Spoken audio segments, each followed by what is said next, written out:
with reports of people fleeing to seek a better life elsewhere. Eritrea is a month away from marking its 23rd year as an independent state. But with it comes a reputation of oppressed human rights, dire poverty levels, and migrants fleeing to Europe. A walk around its capital, Asmara, however, exposes a different view of this East African nation. The city boasts of the world's finest collections of the early 20th century's architecture, which the authorities want declared as a UNESCO World Heritage Site. This guy should not cycle. For centuries, Eritrea was influenced by cultures and religions of different rulers, from the Egyptians and the Ottomans to the Europeans. All of them left their traces on the culture and architecture of the country, but it was Italy's occupation that had the strongest mark. Asmara's architectural history was set in the final years of the Italian colonial rule of the territory. Kebreb Semla is a senior architect with the Asmara Heritage Project. It was built by the same architects and engineers who built the buildings and the town planning. That makes Asmara very, very unique in its planning and its human scale. As you see, all buildings are not more than ground plus 3 or ground plus 4 buildings, and it is a fantastic, the open areas, the streets, everything goes together in harmony, not only the buildings. Eritrea has soaring mountains and a long Red Sea coast, but no international hotel chains. This is a potential eye candy for investors, as well as a source for revenue.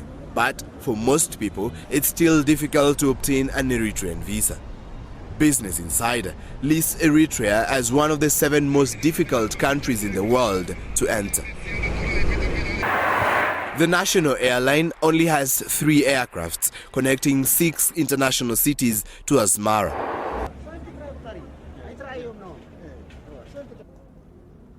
Slow economic growth is driving people away from the country. Each month, the United Nations estimates as many as 5,000 people flee Eritrea.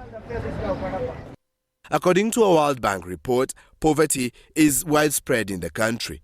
65% of the population lives in rural areas and 80% depend on subsistence agriculture for their livelihoods.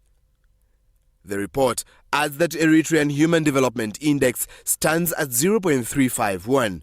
This is below the 0.475 average for countries in the sub-Saharan Africa region. Tige Gabrehiwitz is a migrant living in Tel Aviv. She fled Eritrea 9 years ago. I left Eritrea because of the regime in general, but I left especially me. I was been in the army for 3 years. I didn't see that they were going to release me. I supposed to be finished my military service in 1 year and 6 months. And also the treatment in the military army, it was very bad. Just we are working for the commanders. I was being like cooking and washing clothes for the commanders. So I see myself that still continue in the army. The African Development Bank estimates growth in 2015 was 2.1%, up from 2% a year before.